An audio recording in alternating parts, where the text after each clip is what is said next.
name's Chet Sharma, and we're here at BB Restaurant in the heart of Mayfair. It's a modern Indian restaurant, championing progressive cuisine, but also ingredients from the history of Indian food. Today we're going to prepare a tomato salad with scallop roe and celeriac.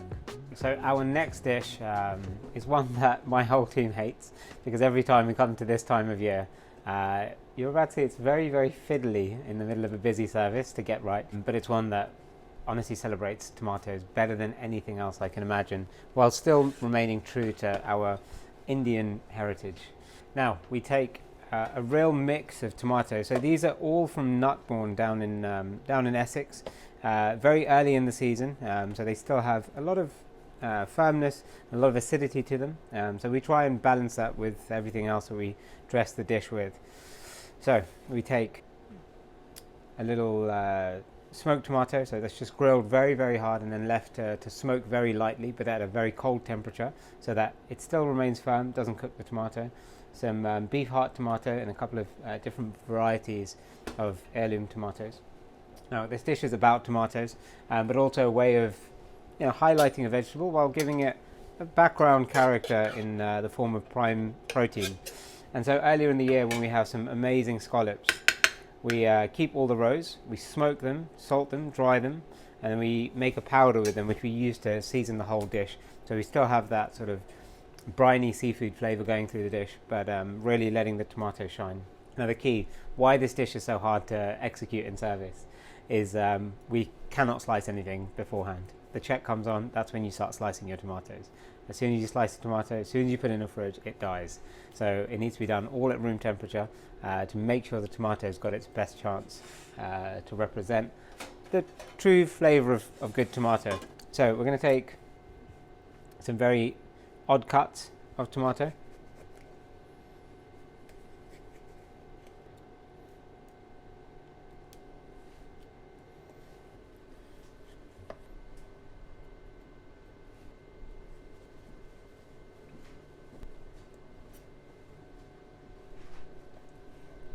So the key here is just to take some really odd shapes, but keeping in mind that this dish is going to be eaten predominantly with a spoon, maybe with a little fork, but it should be nice and easy for the guest to eat. And just some of the smoked tomato amongst the fresh ones.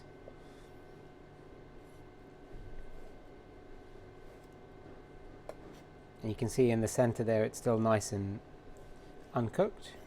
Now, just as I mentioned, it's very early in the season, so it's still a little bit sour. So what we do is we also take some really small cherry tomatoes, dress them in a little bit of an oil made with lemon zest, some icing sugar and some salt, peel them, toss them through, and then dehydrate them for about an hour.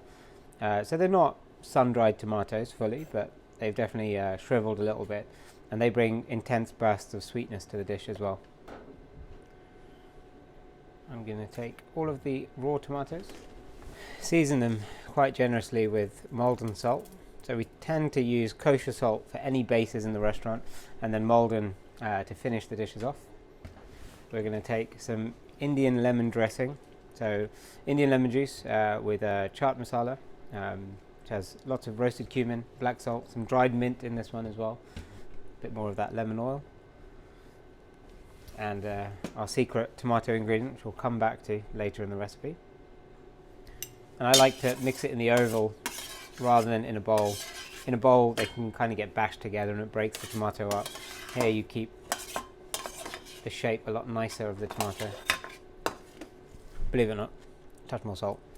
And the final piece, just that scallop roe, so dried, smoked, almost smells a bit like fish food, which doesn't sound too tempting, but brings this really lovely umami depth. A little bit of saltiness, but not too much. I'm just going to dress the tomatoes in that right at the end. Now, tomatoes, of course, when you salt them, will start giving out liquid pretty quickly, so from this point we have to move reasonably fast.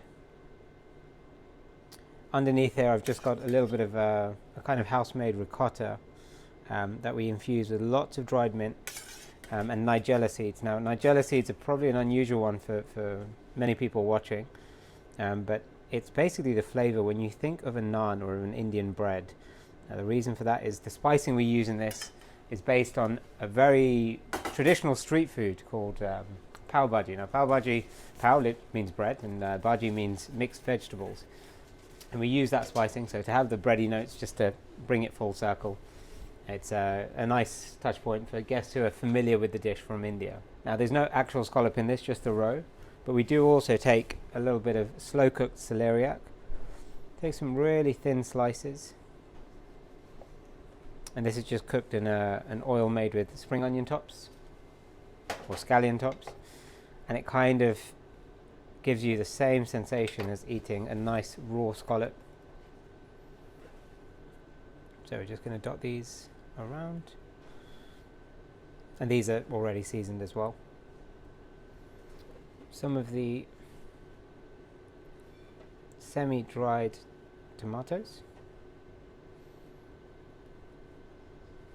in there as well, and now a real selection of different seasonal herbs, as well as a little bit of raw Indian onion, which we love to use in salad dishes. So we've got Indian basil, also known as holy basil. I'll drop in there.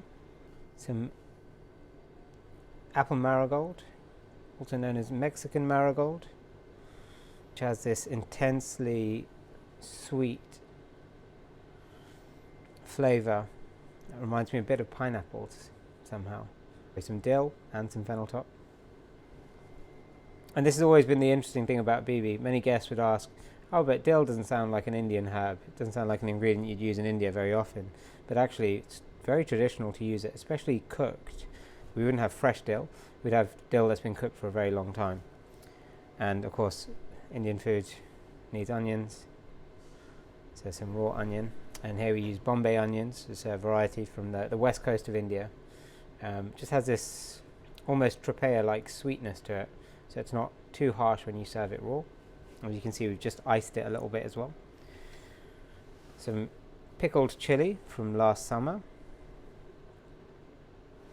And then these little Elysium flowers, and we can pick them one by one, but I actually kind of like to let them break off and fall wherever they want to fall.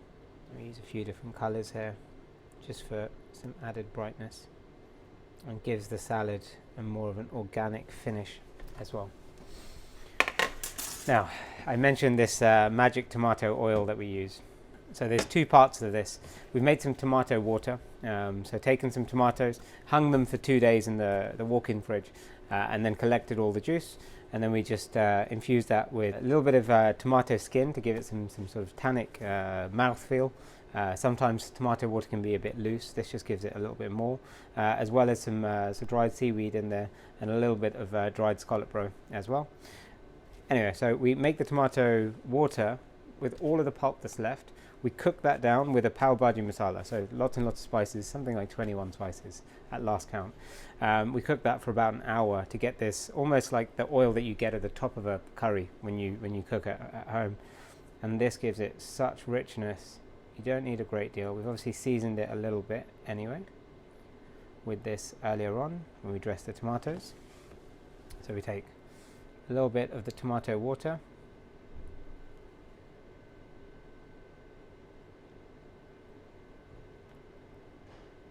it's also why we like to use the scallop shell. It gives us the right kind of vessel. And a few more drops of that tomato oil, so you get very fresh, vibrant tomato, and then also a bit of cooked tomato flavor as well.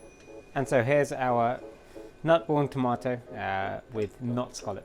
Now that dish is our way of also showcasing a great British produce or product, but also taking stuff from earlier in the year when we had an abundance of scallops. So we take all the roes, smoke them, dry them, salt them, and then use that to season the tomato dish. So we serve it in a scallop shell, but it doesn't have any sort of real scallop in it, just a bit of the umami from the scallop roe.